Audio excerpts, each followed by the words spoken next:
So right now I'm finishing up 1 year with the Speediance Gym Monster. I want to go over the current workout I am doing to finish out that year in case you want to try it out for yourself. You can also find this exact program as if shown in this video over on the GamerBody.com website for free. Go ahead, download it, copy it, and try it out for yourself with either the Speediance Gym Monster or mapping the same movement patterns in your own home workout.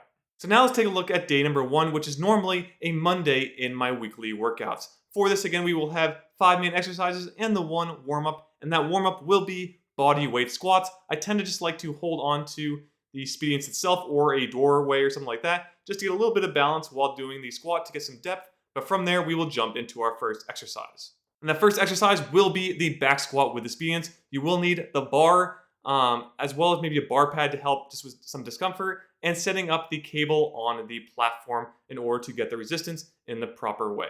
The target here is, of course, the quads, where your glutes and hamstrings will definitely be activated as well, and make sure you are bracing throughout so that you don't get crushed under the resistance that the machine provides. Exercise number 2, we're going to be focusing on our chest, but using the bar and keeping the attachments in the same place on the platform, but you will also need a bench for this one. Now, I also tend to like to use the bar pad because I kind of just tap it on my chest as I come down, and then push it back up. Just in case anything did happen, at least the bar pad would be on me to protect my chest a little bit if the machine decides just for some reason not to take the resistance off. But with that, make sure you are going as close to failure as you can for the sets to make this one effective.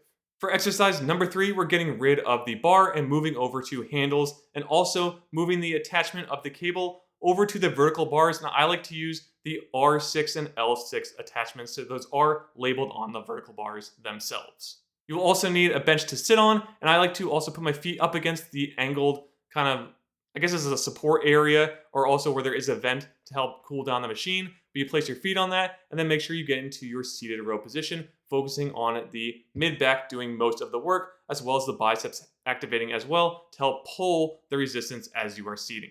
Now to exercise number 4 in the plan, we are going to focus on the shoulders, primarily the mid-delt, by doing seated lateral raises. You can do this standing if you'd like, but I've moved over to seated just to try and focus more on doing the shoulder works by raising my elbows and having the shoulders really activate versus trying to balance throughout the movement. It's probably not that bad if you did stand, but I'm just going to do it seated regardless. With this one, you will have to move the cables back to the platform positioning.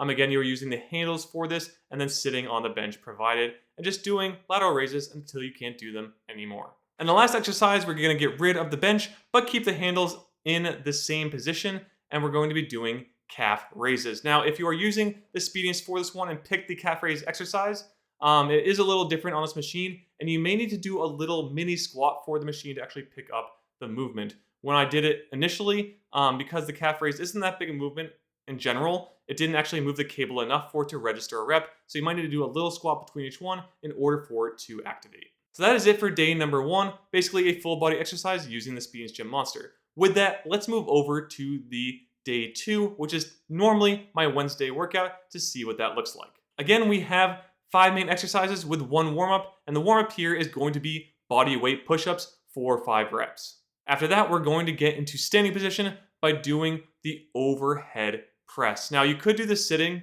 but I still just like to do this standing personally. When I do this exercise, you will need the cables hooked to the base platform and have the bar set up so that you can do the overhead press based on your body proportions. The goal here is to push this over your head as many times as you can while keeping the rest of your body in place and stable. Some tips I have here, you don't need to bring the bar all the way down to your chest, probably like your just nose and chin height, because you only really need to go to 90 degrees with your elbows. I tend to go a little lower than that, but you really don't need to in order to work the shoulders or deltoids really well. Next up, we're going to be moving to the deadlift. If you want to work more of the hamstrings or glutes, feel free to make this more of a stiff leg or Romanian deadlift, but I'm putting a deadlift in here as the base exercise for this, where you kind of do a bit more of the bend of the knee for this exercise, and it works a bit more of the back, I think, overall. You can also lift a bit heavier with this version as well. But this exercise is pretty technical in nature, so really focus on doing it really light in the beginning, learn the movement really well before adding on more and more resistance. I can personally max this machine at the 220 pounds, but do know it does take a little while to get there at first, but you probably will get there in time depending on your body proportions, genetics, and strength levels. Moving on, we're going to have to take out the bench. However, you can leave the cable in the bottom position with the platform, as we are going to be doing close grip pressing in order to activate the triceps and a bit of the chest with this exercise. The one thing to note here is you want to try and keep the elbows in at your sides as much as you can. You really don't want them flaring out like you might do with a normal bench press. So again, the bar will probably also go a bit lower in your chest in the movement, but really try to keep the arms kind of like parallel to your body lying on the ground, and really keep them like directly on the sides of your body, or else you may find that your chest is just taking over versus your triceps doing any work. All right, exercise number 4 for day 2 is going to be the standing biceps curl. So you can keep the anchor point for the cable still in the platform, but we are moving over to using the handles. So also get rid of the bench they were using before. We don't need that, as we're just going to be doing them standing. You could do them sitting, but I like to do them standing for the Speediance version. And of course, this is going to activate your biceps, so really try and lock your elbows by your sides and focus on the biceps doing the movement as much as you can. If you're struggling with this, really focus on lightening the weight, doing the form without trying to rock your body or using extra body English to get it up, but really just using the biceps to try and lift your hands up as far as you can throughout the entire range of motion. And the last exercise for day number 2 is going to be the shoulder shrug. And again, I like to do the standing, just keeping the handles in that bottom platform setup, and you're just gonna be doing shrugs. Now we're gonna have the same problem that we did in day 1 with the calf raise, where the machine doesn't like to pick up reps completed with this exercise very much. So again, you may need to do a little squat into each one of these shrugs in order for it to register a rep. If you're just doing a free workout, you could probably, and tracking maybe with something like the Heavy app, you really could just track it in the app itself and not in the Speediance. But if you want Speediance to do everything and track it all, you will need to have a little bit of a squat in there for the cable to move enough and track a rep. Now that's it for day number 2. So with that, again, 1 day of rest between the workouts, and we're going to jump into day number 3, which for me tends to be on a Friday of each week. And once again, it is a total of 5 main exercises with a warm-up. And for the warm-up for me, I actually bought a cage for this. You could also use something like a doorway pull-up bar, which I have cross grips for. But with my warm-up, I like to do body weight pull-ups for 5 reps. After that, we're going to jump into the first exercise, which is going to be the kneeling pull down. I like to use the handles for this, but feel free to use the bar instead. The one issue you might also run into as well is once you get a really high resistance, you might find they're kind of being lifted off the platform. This is something you might run into and can't really get around for now, but do your best and see how far you can go with doing the kneeling pull downs. Next up, we're going to need the platform again and the handles, as we're going to be doing chest presses while using the bench. So effectively it is a bench press. However, we're not using a bar, we're just using the handles. So I changed it from bench press over to chest press just to make it a little bit of a differentiation when looking at the plan.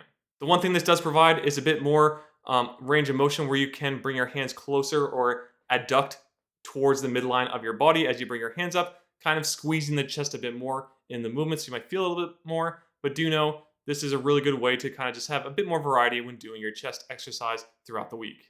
All right, the next exercise is probably the most complicated to explain in this plan, but overall not a hard exercise to perform for the most part. There is a little bit of balance, but otherwise it's not too hard to actually do. And that is going to be the split squat. Now, I like to do my split squats all on one leg and then all on the other leg, back to back in a superset. However, at this time, the Speediance app does not allow you to create supersets. Hopefully they come out with this in the future. So what I had to actually do was break it up. I actually had to do, in the app, I had to do one left, one right, left, right, and they're all one set. So it's basically left, right, left, right, left, right. And then the first exercise would have no rest. The second one would have all the rest time. So you do one leg, then the other, then the full rest, one leg, the other, then the full rest. So that's how I like to break it up in the setup. So it's a little bit weird or awkward to set up in the app. If you're using something like the Heavy app, again, you probably could just set it up where it says just like split squats and you just do both sides, then track how many reps you did. But do know, I do break it up that way. So it's a little different between the other days in terms of setup in the app than it would be if you're using something like the Heavy app to track it as well. All right, and the fourth exercise for day number 3 is going to be the skull crusher, focusing on the triceps mostly for this exercise. So you will need to set up the cabling on the base platform. I like to use the bar for this as well, and you're going to want to move the bench quite a bit forward, about halfway down the platform itself. That way, when the cable comes down, it's coming down more on your forehead than having it be at a weird angle from under it, coming down kind of like at an angle to your head. We want it coming directly down on your head instead when doing this exercise. And the last exercise is going to be a kneeling crunch in order to target the abs. This is not a large movement. All you want to be doing is flexing at the spine and contracting your abs through each of the reps that you are doing. You do not want to be throwing your arms down, using your back to do everything. You really only want to contract your abs and bend at the spine in order to do the movement. So it's going to be a lot smaller than you might think. Of course, pick the right resistance for this. You may also want to back up a little bit away from the vertical bars, as I found this helped a little bit in terms of me getting to activate my abs a bit more. But all of those cues should come into play to target the abs and reach fatigue while doing the exercise. And that is it for day 3. From there, you should have an additional 2 days of rest before moving back to day number 1 and starting in the next week. But again, if you like this plan, feel free to jump over to the GamerBody website, take a look at it there. You can copy the current plan that's on there and put it in whatever app you want or in the Speediance in order to complete this workout routine.